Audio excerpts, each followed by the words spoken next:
Hello everyone and welcome to a video on the Paper Mario the 1000-Year Door. In the last video on this channel I did a challenge run of the Ultimate Cup Z of Kirby in the Forgotten Land where I tried to beat it without using an ability, which went quite well. And in this video I'm going to be trying something a bit harder. I'm going to be attempting to beat Paper Mario the 1000-Year Door's Pit of 100 Trials without taking any damage. Now I'm not going to do the entire pit because that would be like a 2.5 hour long video, and it's going to be split into two sections. The first one is going to be floors 70 through around 85 to 90, depending on how long each floor takes. And the second part is going to be the rest, and including the final battle against Bonetail. In terms of my stats, I'll just go through them before I start. I've got 5 health because I used Chet Ripper, I think it is, to lower my maximum health to 5. This is so I can use Power Rush as one of my badges, which is here. But I'll get to badges in a moment. Also, because I don't need health, so I may as well get some more FP because of it, which I have at 60. And I have my BP at 48. For partners, of course, I don't have Miss Mouse because I never get her in these challenge runs. I do a lot of these, so I just skip Miss Mouse. She's not very helpful. They're all at 2 shine rank, and none of them have taken damage, obviously, because that's the point of the challenge. This challenge is not taking damage on both Mario and his partner. I'll bring up the rules now. They'll also be in the description for a bit more of a concise description of the rules. So neither Mario nor his partner is allowed to take damage. Items, as many as I want, are allowed. I did go to floor 50 before doing this video because I wanted to get the strange sack from floor 50 so I could hold 20 items. 12 of them are booze sheets because for Bonetail I'm planning to use a double dip booze sheet on both party members' strategy. Shooting stars are for double dip in case I need to get 12 damage on all enemies, which is going to be very helpful later on. And I have 2 jam and jellies in case I run low on FP at any point. Badges is where things get interesting. I have multi-bounce, which is a very big core of this strategy, attacking all enemies at once with this jump. Power Rush, which increases attack power by 2 when Mario is in danger, which is under 5 health or under, which is why my health is maximum 5. Ice Power, which will help against fire enemies. Hint hint, fire enemies appear at floor 70 to 80. Chill Out, never succumb to a first strike, just in case. I never want to take damage to a first strike. Jumpman, this is an interesting one. Increase jump power by 1 but lose your hammer ability. I've decided that hammering isn't as important as having 1 extra attack, and you'll see how I can deal with spiked enemies very soon. P up, D down and P up, D down, P are just basic increase attack, decrease defense badges. I don't need defense because I'm planning to win most fights in 1 turn, or use the special move Clock Out, which you will see at some point, to stun the enemies. Damage dodge and damage dodge P, as sometimes random objects can fall on you in the middle of a battle, and with P up D down they would do 2 damage, which is a big issue because I can't simply guard them to make them do 0, they'll just do 1. So I want to cut damage even more by 1 HP by using damage dodge and damage dodge P, meaning that I can guard and take 0. Peekaboo, this is for my convenience and yours, just to make the enemy HP visible. There's not really another badge that I need to substitute in. Power Bounce is for especially high health enemies like the Swampires in the final 10 floors that have 20 health. Flower Finder makes more flowers appear. This allows me to use more FP than I otherwise would be able to use. Spike Shield, which is why I have Jumpman, because I can use Spike Shield and make myself damage proof when jumping on spiky foes.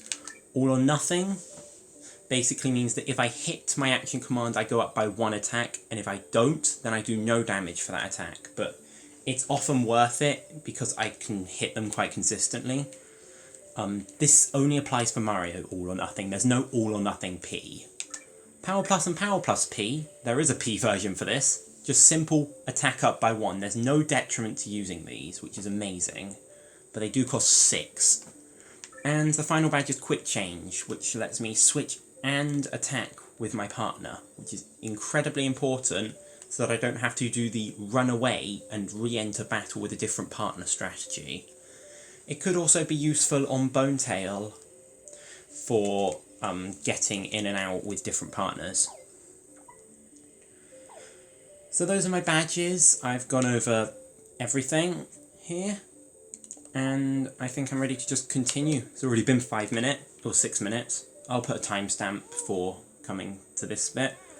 So let's get going.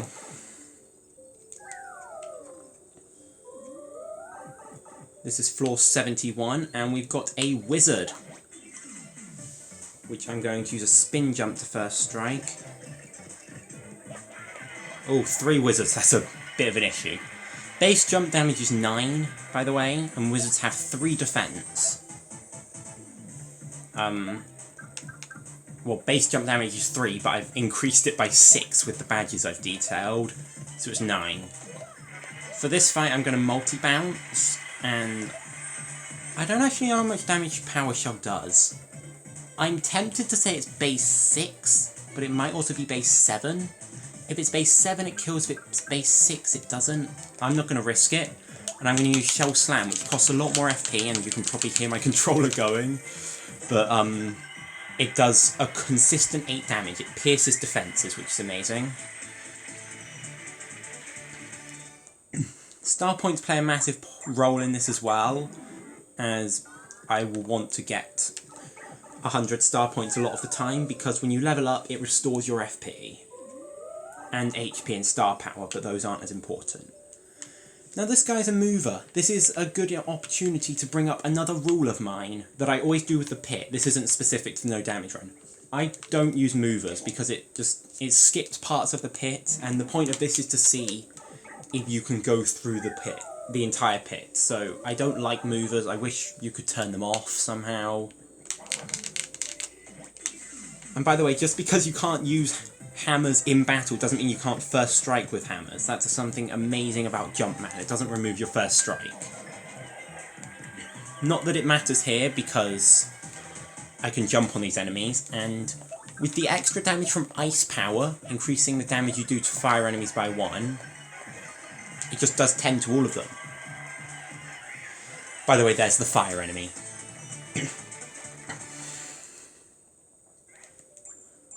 So that's floor 72. And of course, Flower Finder is giving us all this lovely FP. Really? Also, that was floor 73. This is 74. I don't want movers. I had 1 of these before I started recording. I wish I got all of them earlier, because I want to have actual interesting gameplay here. Chain Chomps, interesting. These always have more defense than I remember.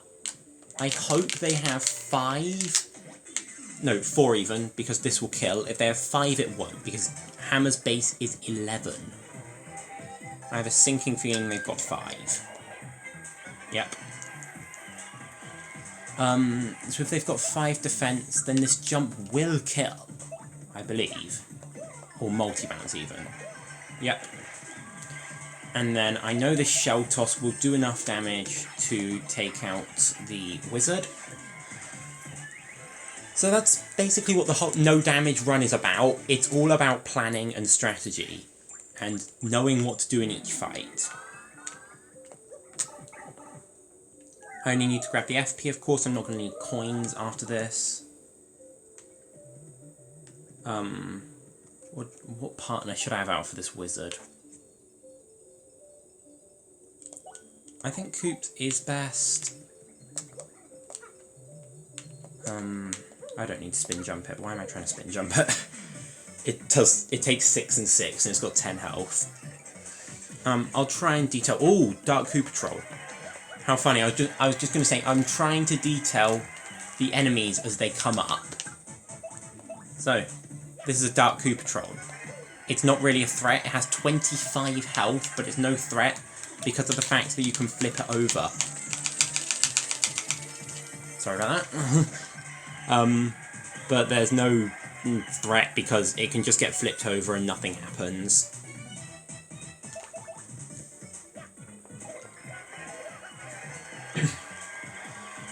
Normally you'd have to use something like Quake Hammer to flip it over if you don't have Spike Shield, but since I have Spike Shield it's perfectly fine. There's a specific fight which some people find difficult without Quakes or, Quakes? There's only one Quake, I'm not playing Paper Mario 64. Without Quake Hammer, and I believe it's this one. It is a 3 Dark Koopa Troll battle. Oh, no, this isn't 3 Dark Koopa Troll. This is 2 Dark Koopa Troll and a Wizard. I think I'm just going to do the strategy I used before on this. Multi-bounce, Shell Slam to take out the Wizard. I'm going to feel a bit silly if the Wizard doesn't have enough defense. Or Koops does 7 damage with Power Shell. I should probably check that, because it's good to know the base damage of your partner. With all these attack up badges, I don't actually remember what the original base is for him.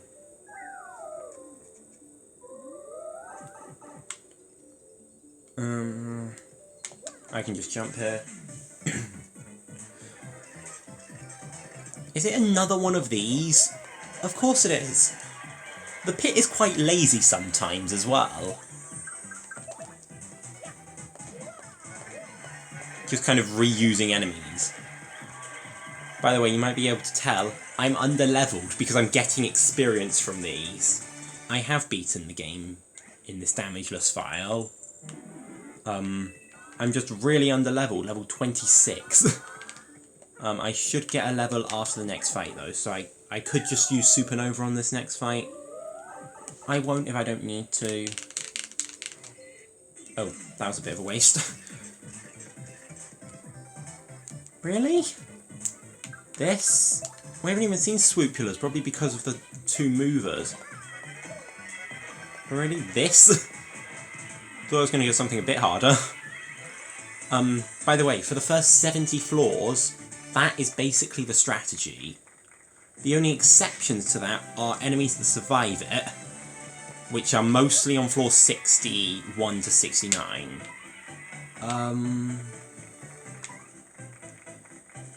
In terms of level up, I'll go FP. I'm just trying to discuss the enemies that survive it, and I get a level up. Well, but yeah, my FP is restored now, which is great. So the enemies that survive it are Dark Lakitu, I believe. Why is there a mover here? Never seen that before. By the way, this is floor 80. The enemies that survive it, I was trying to say, before I got distracted, are Dark Lakitu, who you can just jump on normally. Unfortunately they're flying, but you shouldn't really have to deal with more than one in a fight. Dark Craw can be very annoying, but a spin jump will kill. Oh dear.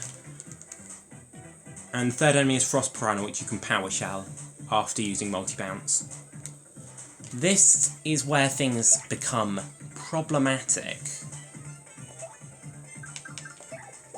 And this is where I bring out Vivian. What's that? Health. Thanks. I don't need it. Y, X, Y, B, Y. Just need to say that out loud to get it right. Is that wall gonna fall? No, I don't think so. Tarantulas have 16 health and no defense, so this should kill them all. There we go. As you can see, quite under-leveled from the amount of experience I'm getting. And for those of you that don't know, you get more experience the lower level you are. Or star points, not experience, but that's what it is. Oh, this is a dark bristle. By the way, Spunniers are the pink enemies that we saw. Their stats are 12. The attack doesn't matter for this run, and I believe 2 defense, I'm going to say. Yeah, because jump did 7. Wait, test time. How much does this do? 7 base. So I was fine on the wizards. I'm super lucky that they all came down though. Otherwise I would have had to do some other stuff to take them out. But the fact that they all came down, that's great for me. That never happens in normal runs for me. I always have to deal with them up there. Dealing with tarantulas up there is normally a nightmare, but when you've got 9 and 7, it's quite simple. Speaking of tarantula, I get to just take one out with a first strike. Get down here.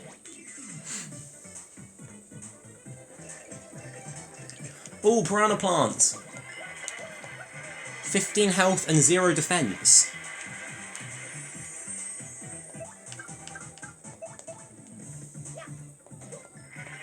They're normally a massive problem because their attack's a nightmare to block and they have 9 attack power. Not when we're not taking damage. With P up, D down, that would do double my maximum health. But in this run, even 1 damage is too much. So, it's not that it really matters. I believe that is all the enemies between 81 and 89, is what I meant to say, just completely lost it there. Oh, this again? We just did this with Phantom Embers. It's no harder, I just have to throw in a power oh, goodness. It's gonna be harder if I do stuff like that. Can't be too used to the start of this run where multi-bounce is 2nd instead of 4th, when you don't have spin jump and spring jump in the way. But yeah, it's the classic where I talk about how easy something is and then make it harder. But yeah, as I was saying, that's all the new enemies on this floor. That was an easy floor. All the new enemies between 81 and 89, not on this floor. And it only took 3 floors to see all the new enemies. Now we've got Spunniers again. Oh no. I don't want to not be able to first strike. Oh goodness, why? Do I do enough damage? No! This is when we get problems.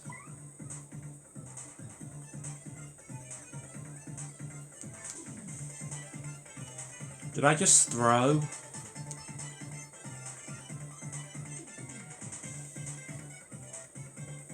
Oops.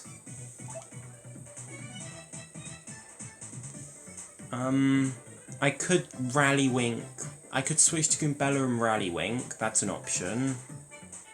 And then use Supernova. But I'm not sure if I want to use Supernova. These guys only attack the front, so I can Bushi on Mario.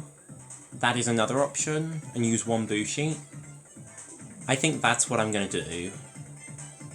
And then just use the time on Mario. That is going to be my choice. Because they just pass right through him.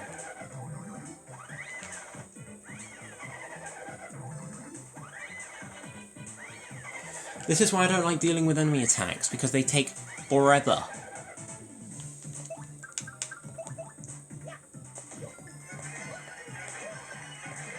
Now, was that so hard? The answer is no, it wasn't. That is not hard. Just pressing A on the last attack. Well, that's 1 Bushi gone, 11 left.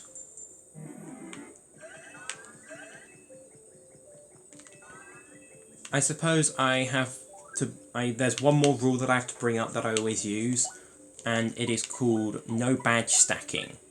You're not allowed to use the same badge twice. So like if I had 2 power pluses on, that would be against my rules, because that just gives you too much attack. It's mainly against this and stacking this, because it only costs 1 and it increases your attack power by 2. And since you're always in danger at 5 health max, it's very good. So that's why I don't do badge stacking.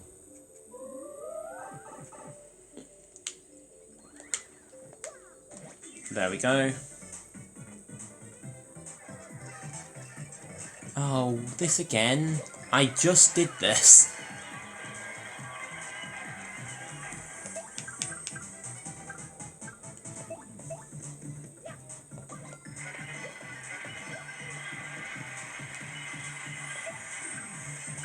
Power Shell.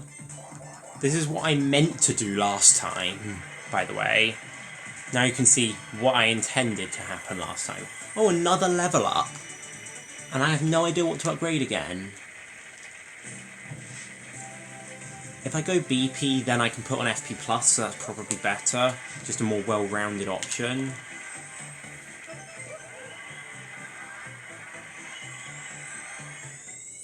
The pit is really something interesting, and normally if you know what you're doing, it's not too bad.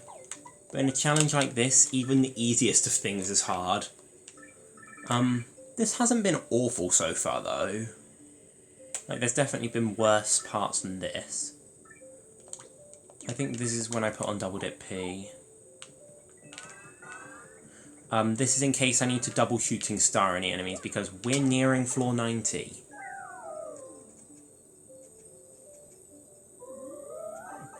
Oh no, a Dark Bristle. What floor are we on, actually? 87. Okay, so we've got 3 more fights until floor 90 when we get Lucky Day. And we have one of the most pathetic fights in this entire pit now. Even without Spike Shield, this is a joke. How much defense does that thing have? 4. I'm not taking risks. My adding has been off before in other parts of this challenge, and I have taken damage because my adding was off, so I'm not taking risks there.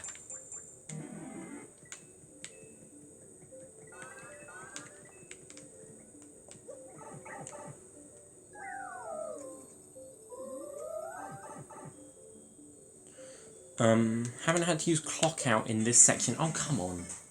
In this section yet. 3.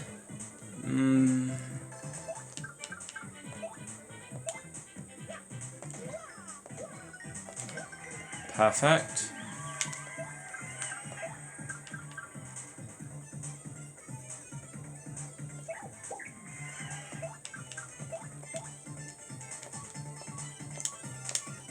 Really? That easy?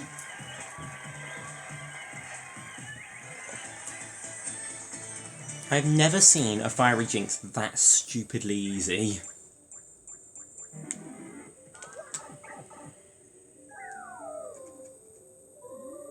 What is this game playing at with that? What's it trying to bite over there? I wasn't even over there to start with. Did it think I was going to go that way? This one, I believe I can put partner in front. Switch to Coops.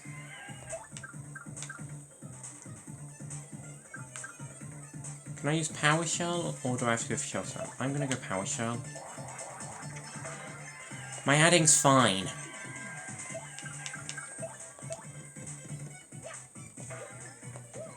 Perfect. And that, I believe, is going to be the end of this video, because we're at floor 90 now. And I will do 90 through to 100 in the next video. By the way, I'd like to just say, this is my first time trying this, like, past floor 50. Yep, this is going to be the end of this video. I'll end it by getting the badge, and then I'll just sign off, I guess. No Charlie turn. Okay.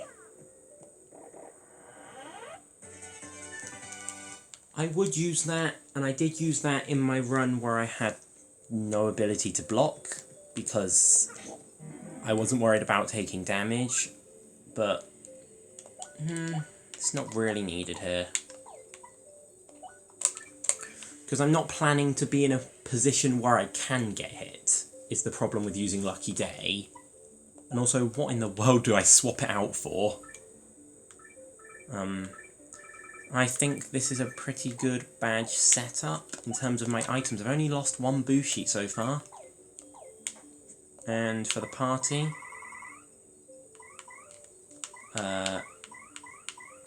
everyone's at full health. They should be. Be a bit surprised if they weren't. But anyway, bye everyone. See you next time for the conclusion of the damageless pit of 100 trials. Goodbye.